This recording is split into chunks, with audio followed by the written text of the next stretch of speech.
Hi കൂട്ടുകാരെ, എൻ്റെ പുതിയ വീഡിയോയിലേക്ക് എല്ലാവർക്കും സ്വാഗതം. ഇന്ന് ഞാൻ ഉണ്ടാക്കാൻ പോകുന്നത് ഒരു ബനാന ചോക്ലേറ്റ് കേക്ക് കേട്ടോ. നമുക്ക് ഈവനിങ്ങിനൊക്കെ ടീ സ്നാക്കായിട്ട് കഴിക്കാൻ പറ്റിയൊരു കേക്കാണ്. അടിപൊളി ടേസ്റ്റാണ്. ഇതിൽ കുറച്ച് ചോക്ലേറ്റ് ചിപ്സൊക്കെ ഇടുന്നുണ്ട് കേട്ടോ. ഇതിന് വേണ്ടിയിട്ട് ഞാൻ റോബസ്റ്റ പഴം എടുത്തത് കേട്ടോ. 2 എടുത്തിട്ടുണ്ട് കേട്ടോ. ഈ വലുപ്പത്തിലുള്ള 2 പഴമാണ് എടുത്തത്. 2 മുട്ടയാണ് ഞാൻ എടുത്തത് കേട്ടോ.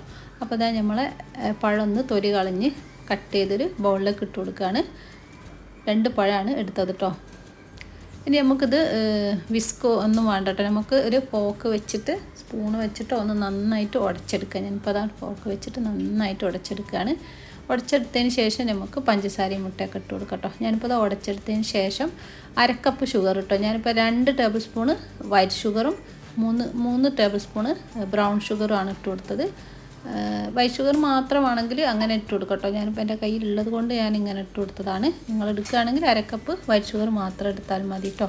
അപ്പോൾ ഞാനിങ്ങനെയാണ് ഇട്ട് കൊടുത്തത് കേട്ടോ. പകുതിയായിട്ട് ഇട്ട് കൊടുത്തതാണ്. അപ്പോൾ ഇത് നന്നായിട്ട് നമ്മൾ ഈ പഴവും പഞ്ചസാരയും നന്നായിട്ട് മിക്സ് ആയതിന് ശേഷം നമുക്കിതിലേക്ക് റൂം ടെമ്പറേച്ചറിൽ 2 മുട്ട ഇട്ട് കൊടുക്കാം കേട്ടോ.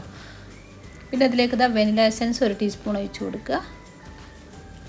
പിന്നെ നമുക്ക് ഇത് നന്നായിട്ട് മിക്സ് ആക്കിയതിന് ശേഷം ഇതിലേക്ക് നമുക്ക് 2 മുട്ട ഒഴിച്ച് കൊടുക്കാം കേട്ടോ. ഞാൻ 2 മുട്ട ഒരു ബോളിലേക്ക് പൊട്ടിച്ച് ഒഴിച്ചതിന് ശേഷം ഞാൻ ഈ മിക്സിലേക്ക് ഇട്ട് കൊടുത്താട്ടോ. പിന്നെ അതിലേക്ക് ഇതാക്കുന്ന ഒരു 1/4 ടീസ്പൂൺ ഉപ്പാണ് ഇട്ട് കൊടുത്തത്.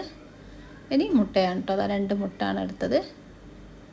ഇത് നന്നായിട്ട് പഴവുമായിട്ട് മിക്സ് ആയതിന് ശേഷം മാത്രം നിങ്ങൾ ഓയിൽ ഒഴിച്ച് കൊടുക്കുക. ഞാനിപ്പോൾ സൺഫ്ലവർ ഓയിലാണ് ഒഴിച്ച് കൊടുക്കുന്നത്. 1/4 കപ്പ് കേട്ടോ. ഒരു 4 ടേബിൾ സ്പൂണ് സൺഫ്ലവർ ഓയിൽ ഒഴിച്ച് കൊടുക്കുക കേട്ടോ.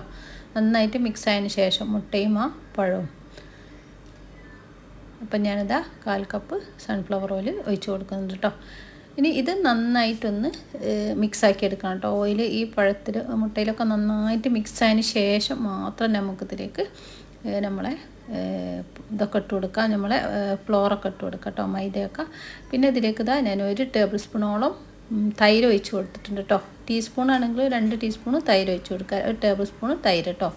അത് ഒഴിച്ച് കൊടുത്ത് നന്നായിട്ട് മിക്സാക്കി വെക്കുക. ഇനി നമുക്ക് ഇതിലേക്കുള്ള ഡ്രൈ ഇൻഗ്രീഡിയൻസ് ഒക്കെ ഞാൻ ഉണ്ടാക്കുന്ന ഒന്ന് മിക്സാക്കി എടുക്കുക കേട്ടോ. ഞാനിപ്പോൾ 1 കപ്പ് മൈദ ആണ് എടുത്തത്. അതിലേക്ക് 1/4 കപ്പ് കൊക്കോ പൗഡറുമാണ് എടുത്തത് കേട്ടോ. അപ്പോൾ അത് നന്നായിട്ട് ഒന്ന് ഒരു അരിപ്പയിലൂടെ നിങ്ങൾ ഇങ്ങനെ അടിഞ്ഞെടുക്കുകയാണെങ്കിൽ നല്ലത്. അല്ലെങ്കിൽ ഇങ്ങനെ നന്നായിട്ട് മിക്സാക്കി എടുക്കുക കേട്ടോ. ഞാനിപ്പോൾ 1 കപ്പ് മൈദയും 1/4 കപ്പ് ചോക്ലേറ്റിൻ്റെ ഇതും എടുത്തത് കേട്ടോ. കൊക്കോ പൗഡറാണ് എടുത്തത്. ഇനി ഇതിലേക്ക് 1 ടീസ്പൂണ് ബേക്കിംഗ് പൗഡറും 1/4 ടീസ്പൂണ് ബേക്കിംഗ് സോഡയാണ് ഞാൻ ഇതിൽ യൂസ് ചെയ്തത് കേട്ടോ. അപ്പോൾ അതും ഇതിലേക്ക് ഇട്ട് കൊടുത്തതിന് ശേഷം നന്നായിട്ട് ഇത് മിക്സാക്കി മാറ്റി വെക്കുക. ഇനി നമുക്കൊന്നും ചെയ്യാനില്ല. നമ്മൾ ഓവനൊന്ന് നിങ്ങൾ പ്രീഹീറ്റ് ചെയ്ത് വെക്കുക. ചെമ്പാണെങ്കിൽ ചെമ്പടുപ്പത്ത് വെച്ചൊരു 10 മിനിറ്റ് ചൂടാക്കിയതിന് ശേഷം നിങ്ങൾ നമ്മളെ കേക്കിൻ്റെ ടിന്ന് വെച്ച് കൊടുത്താൽ മതി. അപ്പോൾ ഞാനിപ്പോൾ ഓവന് പ്രീഹീറ്റ് ചെയ്ത് വെക്കാൻ വേണ്ടി 10 മിനിറ്റ് വെച്ചിട്ടുണ്ട് കേട്ടോ. 180 തന്നെയാണ് ഞാൻ എടുത്തത് കേട്ടോ. അപ്പോൾ ഇതിലേക്ക് ഇതാ കുറച്ച് ചോക്ലേറ്റ് ചിപ്സും കുറച്ച് നട്ട്സും ഞാനൊന്ന് കട്ട് ചെയ്തെടുത്തിട്ടുണ്ട്. അത് ഇതിലേക്കൊന്ന് ഡ്രൈ ഇൻഗ്രീഡിയൻസിലേക്ക് ഒന്നിട്ട് മിക്സാക്കി എടുത്ത് വെക്കുക കേട്ടോ. ചോക്ലേറ്റ് ചിപ്സ് ഞാൻ വൈറ്റാണ് ഇട്ടത്. നിങ്ങളെ കയ്യിൽ ഡാർക്ക് ഉണ്ടെങ്കിൽ അതിട്ട് കൊടുത്താലും മതി കേട്ടോ. അപ്പോൾ ഇതൊന്ന് ഇതിൽ നന്നായിട്ട് മിക്സാക്കി എടുത്ത് വെക്കുക. ഇനി നമുക്ക് നമ്മളെ ഉണ്ടാക്കി വെച്ച ആ പഴത്തിൻ്റെ മിക്സിലേക്ക് ഇത് കുറച്ചിട്ടിട്ട് നന്നായിട്ട് ഫോൾഡ് ചെയ്തെടുക്കുക വേണ്ടത്. നന്നായിട്ട് മിക്സാക്കി എടുക്കുക. അപ്പോൾ ആദ്യം പകുതി ഇട്ട് കൊടുക്കുക. എന്നിട്ട് ഒന്ന് നന്നായിട്ട് മിക്സാക്കുക. എന്നിട്ട് ബാക്കി പകുതി ഇട്ട് കൊടുക്കുക. അങ്ങനെ 3 പ്രാവശ്യമായിട്ട് ഇട്ട് കൊടുത്തിട്ടാണ് ഞാനത് ഫുള്ളായിട്ട് മിക്സാക്കി എടുത്തത് കേട്ടോ. പെട്ടെന്ന് ഉണ്ടാക്കാൻ പറ്റിയ നല്ലൊരു അടിപൊളി ടേസ്റ്റുള്ളൊരു കേക്കാണിത്. എല്ലാവരും ഒന്ന് ട്രൈ ചെയ്ത് നോക്കാണ്ട്. എൻ്റെ ചാനൽ ആദ്യമായിട്ട് കാണുന്നവരാണെങ്കിൽ സബ്സ്ക്രൈബ് ചെയ്യാനും ലൈക്ക് ചെയ്യാനൊന്നും മറന്നു പോകാതെ വീഡിയോസ് നിങ്ങൾ മറ്റുള്ളവർക്കൊക്കെ ഒന്ന് ഷെയർ ചെയ്ത് കൊടുക്കുകയും ചെയ്യട്ടോ. അതിന് മുമ്പ് കുറേ വീഡിയോസുകൾ ഇട്ടിട്ടുണ്ട്. അതൊക്കെ ഒന്ന് പോയി കണ്ട് സപ്പോർട്ട് ചെയ്യുക. കമൻസൊക്കെ എഴുതി അറിയിക്കുകയും ചെയ്യട്ടോ. അപ്പോൾ നമ്മളെ മിക്സ് ഇതിലേക്ക് ഇട്ടിട്ട് ഞാൻ മിക്സാക്കി കൊണ്ട് നിൽക്കുകയാണ് കേട്ടോ. അത് ലാസ്റ്റ് ബാച്ച് കൂടി ഇട്ട് കൊടുത്തിട്ടുണ്ട്. എല്ലാം ഇങ്ങനെ നന്നായിട്ട് മിക്സാക്കി എടുക്കുക. ഞാനിപ്പോൾ അത് ബ്രെഡൊക്കെ ഉണ്ടാക്കുന്ന ആ ലോപ്പിൻ്റെ ആ ടിന്നിൽ വെച്ചിട്ടാണ് ഞാൻ ഉണ്ടാക്കുന്നത് കേട്ടോ. നിങ്ങൾക്കിത് റൗണ്ട് ഇതിലും ഉണ്ടാക്കാം. 5 ഇഞ്ചോ അല്ല 6 ഇഞ്ചിൻ്റെ പാൻ എടുത്തിട്ട് ഉണ്ടാക്കാം കേട്ടോ. അപ്പോൾ അതെല്ലാം മിക്സാക്കി എടുക്കുകയാണ്. അതെങ്ങനെ മിക്സാക്കി എടുക്കണം കേട്ടോ. അപ്പോൾ ഇതിലേക്ക് ഇനി പാലിൻ്റെ ആവശ്യമില്ല. എനിക്ക് നന്നായിട്ട് കട്ടി തോന്നുകയാണെങ്കിൽ നിങ്ങൾ 2 ടേബിൾ സ്പൂണ് പാലൊഴിച്ച് കൊടുക്കണം കേട്ടോ. എൻ്റെത് കറക്റ്റ് പരുവത്തിന് കിട്ടിയിട്ടുണ്ട്. ഞാൻ ആ തൈര് ഒഴിച്ച് കൊടുത്തിട്ടുണ്ട് 1 ടേബിൾ സ്പൂൺ. അതുകൊണ്ട് ഞാൻ പാലൊഴിച്ചിട്ടില്ല. പാല് വേണമെങ്കിൽ അത് കറക്റ്റ് പരുവം. ഇതാണ് ഇതിൻ്റെ പാകം. ഈ രീതി കിട്ടണം. ഇനി ഇതിലും ടൈറ്റായിട്ടാണെങ്കിൽ നിങ്ങളൊരു ടേബിൾ സ്പൂണോ 2 ടേബിൾ സ്പൂണോ പാൽ ഒഴിച്ച് കൊടുത്തിട്ടൊന്ന് ലൂസാക്കി എടുത്താൽ മതി കേട്ടോ.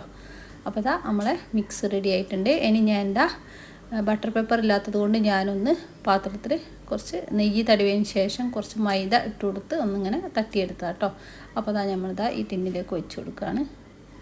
ഇനി നന്നായിട്ട് ഇതൊന്ന് ടാപ്പ് ചെയ്തിട്ട് നമ്മൾ പ്രീഹീറ്റ് ചെയ്ത ഓവനിലേക്ക് വെച്ചിട്ടൊരു 40 മിനിറ്റ് ബേക്ക് ചെയ്തെടുക്കണം കേട്ടോ. 35 മിനിറ്റ് എന്തായാലും വേണം. 40 മിനിറ്റ് ആയിട്ടുണ്ട് എനിക്ക് ബേക്ക് ചെയ്തെടുക്കാൻ. 180-ലാണ് ഞാൻ വെച്ച് കൊടുത്തത് കേട്ടോ. അപ്പോൾ ഇതൊന്ന് ടാപ്പ് ചെയ്തെടുക്കുക. എന്നിട്ട് ഇതിൻ്റെ മുകളിലേക്ക് കുറച്ചുകൂടി ചോക്ലേറ്റ് ചിപ്സ് ഇട്ട് കൊടുക്കുക കേട്ടോ. മുകൾ ഭാഗം മാത്രം ഒന്ന് ഇട്ട് കൊടുക്കുക. ഞാൻ വൈറ്റ് ചോക്ലേറ്റാണ് ഇട്ട് കൊടുക്കുന്നത്. അടിപൊളി ടേസ്റ്റ് ആയിട്ടുള്ളൊരു ബനാന ചോക്ലേറ്റ് കേക്കായിരുന്നു. അപ്പോൾ എല്ലാവരും ഒന്ന് ട്രൈ ചെയ്ത് നോക്കുക. നല്ല സോഫ്റ്റ് ആയിട്ടുള്ളൊരു കേക്കായിരുന്നു കേട്ടോ. അപ്പോൾ ഇതിൻ്റെ മുകളിലേക്ക് ഞാനിതാ ഈ ചോക്ലേറ്റ് ചിപ്സ് കൂടെ ഇട്ട് കൊടുത്തിട്ട് നമ്മളിത് ബേക്ക് ചെയ്യാൻ വെക്കുക കേട്ടോ. ഇനി ഒന്നും ചെയ്യാനില്ല. ബേക്ക് ചെയ്തതിന് ശേഷം 40 മിനിറ്റ് എടുത്തിട്ടുണ്ട്. അതിന് ശേഷം കട്ട് ചെയ്യുക, കഴിക്കുക. ചൂടാറിയതിന് ശേഷം കട്ട് ചെയ്യുന്നതായിരിക്കും ഏറ്റവും നല്ലത്. അപ്പോൾ ഇതിൻ്റെ മുകളിൽ ഇതുകൂടി ഇട്ട് കൊടുത്തിട്ട് ഞാൻ ബേക്ക് ചെയ്യാൻ വെച്ചിട്ടുണ്ട്. അപ്പോൾ നമ്മളെ കേക്ക് ഇതാ റെഡി ആയിട്ടുണ്ട് കേട്ടോ. 40 മിനിറ്റ് കഴിഞ്ഞ ശേഷമുള്ള കേക്കാണ് ഇതാ. നമ്മൾ ഭാഗം കണ്ടോ കുറച്ചൊരു പൊട്ടി കയറിയിട്ടുണ്ട്. നല്ല ടേസ്റ്റാണ്. അപ്പോൾ അതെല്ലാവരും ട്രൈ ചെയ്ത് നോക്കണേ. അപ്പോൾ ഇതൊന്ന് ഞാൻ ഇതിൽ നിന്ന് എടുത്തിട്ട് കട്ട് ചെയ്തിട്ട് കാണിച്ചു തരാം. നല്ല അടിപൊളി ടേസ്റ്റുള്ള ഒരു കേക്കായിരുന്നു. അപ്പോൾ എല്ലാവരും ഒന്ന് ട്രൈ ചെയ്ത് നോക്കിയിട്ട് ഫീഡ്ബാക്കൊക്കെ അറിയിക്കുക, കമൻസൊക്കെ എഴുതി അറിയിക്കുക. പിന്നെ ലൈക്ക് ചെയ്യാൻ ആരും മറന്നു പോയത്. എൻ്റെ മറ്റ് വീഡിയോകളൊക്കെ ഒന്ന് സപ്പോർട്ട് ചെയ്യുക. ഇനി അടുത്ത നല്ല റെസിപ്പി ആയിട്ട് വരുന്നുണ്ട്. അപ്പോൾ നല്ല സോഫ്റ്റ് ആയിട്ടുള്ള നമ്മളെ കേക്ക് തന്നെ കട്ട് ചെയ്ത് കാണിക്കുകയാണ്. കട്ട് ചെയ്യുമ്പോൾ നല്ല സോഫ്റ്റ് ഉണ്ടോ. നമ്മുടെ മുകളിൽ ചോക്ലേറ്റൊക്കെ ഒരു കളർ ചേഞ്ച് ആയി വന്നിട്ടുണ്ട്. അപ്പോൾ ഇതാണ് നമ്മളെ കേക്ക്. ഇനി നല്ല റെസിപ്പി ആയിട്ട് വരുന്നത് വരെ ഇൻഷാ അല്ലാഹ് ബൈ.